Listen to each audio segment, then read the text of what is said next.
Assalamu alaikum wa rahmatullahi wa barakatuh, brothers and sisters, and welcome to Shaykh Musleh. So today, inshallah, we're talking about preparing for tests, exams, assignments, and regardless whether you're in college, whether you're in high school, university, doesn't matter. How do you prepare for this, especially as a Muslim? What should you do? We want to give a bit of an Islamic perspective of how you go through that prep stage of your life. First thing that you should do, brothers and sisters, is remember that tests or ikhtibar is a part of your journey through learning and understanding. In other words, it's one of those things that's never going to go away. So you're just going to have to learn how to accept it and prepare for it. And that's actually number two. Number two is you have to put in an effort. That's the key. Allah Azza wa Jal, as even part of the method of how we live and we go through our lives as human beings, Allah Azza wa Jal always tells us, i'malu. He tells us to go and put an effort and do something. Don't just sit there and expect that you're just going to waltz right into Jannah. Am hasibitum an tadkhulul Jannah. Do you really think, Allah asks a rhetorical question, do you really think that you're just going to waltz right into paradise just like that without being tested? You have to go through this. So part of this is that the whole, your mind, your intelligence also has to go through a similar test. So you want to make sure that you prepare yourself as much as possible.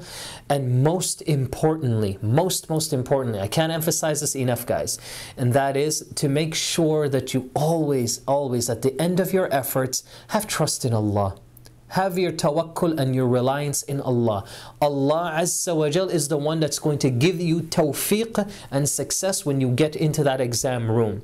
I want to mention just one quick dua. This dua, you can find it in any of the fortification of a Muslim books. It's basically, if you just go on Google and you just type in dua of ease or the dua of tests or something like that along those lines, you'll see that one of these duas will come up.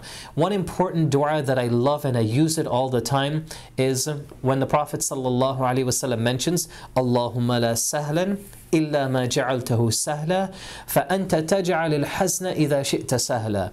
O Allah, Allahumma la sahlan, there is nothing that is going to be easy for me illa ma ja'altahu sahla, except what you have decided or have made easy for me. See how beautiful the dua is? You see how beautiful it is when it comes to your tests and exams, how relative it is to those situations. فَأَنْتَ تَجْعَلِ الْحَزْنَ, O Allah, you are the one that takes sadness and tears. فَأَنْتَ تَجْعَلِ الْحَزْنَ إِذَا شِئْتَ سَهْلًا, you will take those tears and if you want, you can make them easy for me. So even if you do end up crying because of the hardship, you end up crying because you might have failed the test, you tried so hard, and when you sit down in front of that paper or in front of that computer, your mind goes blank, just completely, and you spend the whole night trying to study for this thing. Allah Azza wa Jal, this dua is saying to Allah, oh Allah, you're the one that can take those tears, that feeling that I have in me, and you're the one that can make it easy for me to understand and to accept, and at least I can continue moving forward. So guys, brothers and sisters, wallahi, from my heart I want to say, may Allah subhanahu wa ta'ala make these tests and exams easy for all of you. I wish you all the best. If it is exam week or an exam time for you out there, I wish you all the best, inshallah. Just keep these points in mind, and may Allah make it easy for you. Jazakumullahu khairan. Assalamu alaikum wa rahmatullahi wa barakatuh.